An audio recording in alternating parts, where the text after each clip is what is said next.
ذرا سوچئے، ایک شخص جو عام لوگوں جیسے دکھتا ہے پر اس کے ذہن میں ایک ایسا اندھیرا چھپا ہوتا ہے جو کسی اور کو دکھائی نہیں دیتا۔ ایک انسان جو مزید قتل کرنے سے نہیں رکتا، ایک انسان جو انسانیت کے قاعدے قانون توڑ کر اپنی مرضی سے جی رہا ہوتا ہے۔ جی ہاں، ہم سیریل کلرز کی بات کر رہے ہیں۔ آج کی اس ویڈیو میں ہم جانیں گے کہ سیریل کلرز بننے کے پیچھے کون سی وجوہات ہو سکتی ہیں اور وہ کن اندھیروں میں جیتے ہیں۔ سیریل کلرز وہ لوگ ہوتے ہیں جو بار بار قتل کرتے ہیں اور ہر قتل میں ان کی اپنی ایک الگ سوچ اور وجہ ہوتی ہے۔ لیکن اب سوال یہ ہے کہ یہ انسان ایسے کیوں بنتے ہیں؟ دیکھیں، ان وجوہات کا تعلق نہ صرف انسان کی ذاتی زندگی اور تجربات سے ہوتا ہے، بلکہ ذہنی، جسمانی اور اجتماعی اثرات بھی اپنا کردار ادا کرتے ہیں۔ چلیے کچھ اہم کازز کو ڈسکس کرتے ہیں۔ اکثر سیریل کلرز کا بچپن انتہائی مشکل اور ٹرامیٹک ہوتا ہے۔ اکارڈنگ ٹو سائیکالوجسٹ، وہ بچپن میں ابیوز کا شکار ہوتے ہیں۔ وہ ذہنی، جسمانی یا سیکشل ابیوز بھی ہو سکتے ہیں۔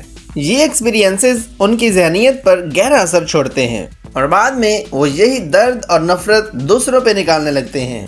کچھ سیریل کلرز میں سائیکوپیتھی یا اینٹی سوشل بیہیویئر بھی پایا جاتا ہے۔ یہ شخصیت کے اثرات ان کے اندر ہمدردی اور پچھتاوے کی کمی پیدا کرتے ہیں، جس کی وجہ سے وہ دوسروں کے جذبات اور درد کو محسوس نہیں کر سکتے۔ ایسے لوگ اکثر اپنے ایکشنز پر ریگریٹ نہیں کرتے۔ ویورز، کسی شخص کے دماغ پر لگنے والی چوٹ بھی اس کے بیہیویئر میں تبدیلی لا سکتی ہے۔ Front part of the brain جو ڈیسیژن میکنگ اور امپلس کنٹرول میں مددگار ہوتے ہیں، اگر اس میں انجری ہو جائے تو انسان کے ریئیکٹ کرنے اور سوچنے کا طریقہ جو ہے وہ تبدیل ہو سکتا ہے۔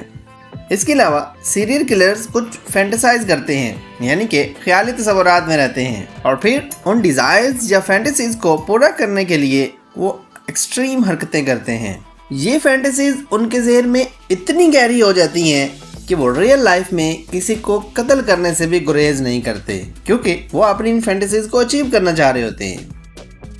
کچھ سیریل کلرز سوشل آئسولیشن یعنی کہ تنہائی پسند ہوتے ہیں اور سوسائٹی کے ساتھ ان کا انٹر لنک بہت کمزور ہوتا ہے۔ یہ لوگ اکثر اپنے غصے کو کنٹرول نہیں کر پاتے اور یہی غصہ اور نفرت انہیں وائلنس کی طرف دھکیل دیتا ہے۔ اگر ہم کلچرز اور سوسائٹیز کی بات کریں تو کچھ سوسائٹیز میں ایکسٹریم اور وائلنٹ بیہیویئر کو گلوریفائی کیا جاتا ہے، یا پھر کچھ فیکٹرز ایسے ہوتے ہیں جو انسان کی لائف میں پریشر اور سٹریس پیدا کرتے ہیں۔ یہ بھی سیریل کلرز کے بیہیویئر کو ابھارتے ہیں۔ ان تمام فیکٹرز کا اثر ہر سیریل کلر پر مختلف ہو سکتا ہے اور ہر سیریل کلر کا بیک گراؤنڈ اور کازز الگ الگ ہو سکتی ہیں۔ اب سوال یہ ہے کہ ان کے ذہن میں چل کیا رہا ہوتا ہے۔ اکثر سیریل کلرز کا ذہن ایسا بنا ہوتا ہے کہ ان کو دوسروں کا درد محسوس ہی نہیں ہوتا۔ دوسروں کو تکلیف دے کر جو انہیں سکون ملتا ہے نا، وہ ان کے اندر کسی خالی پن کو بھر رہا ہوتا ہے۔ سائیکالوجسٹ کہتے ہیں کہ ایسے لوگ سمجھ سے دور اور ذہن میں خالی ہوتے ہیں۔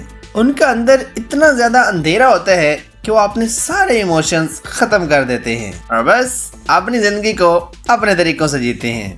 لیکن یہ بات بھی ضروری ہے کہ ہم سمجھیں کہ ہر شخص کے اندر یہ پوٹینشل ہوتا ہے کہ وہ اپنی لائف کو پازیٹیوٹی کے ساتھ جی سکیں۔ آج کے زمانے میں مینٹل ہیلتھ پر فوکس کیا جا رہا ہے اور اگر وقت پر مدد دی جائے تو ان کے ذہن میں جو اندھیرا ہے اس کو ہلکا کیا جا سکتا ہے۔ آخر میں بس اتنا کہنا ہے کہ سیریل کلرز ہماری سمجھ کا وہ حصہ ہے جو ہمارے لیے مسٹری اور ڈر کا مکسچر ہے، لیکن اگر ہم ان کے ذہن کو سمجھیں تو شاید ہم آس پاس کے لوگوں کو بہتر طریقے سے سمجھ سکتے ہیں۔ خود کو اور اپنے قریبی لوگوں کو سیف رکھیں اور ہمیشہ اپنی اور دوسروں کی ذہنیت کا خیال رکھیں، کیونکہ کبھی کبھی اندھیرا باہر نہیں اندر ہوتا ہے۔ Thank you so much.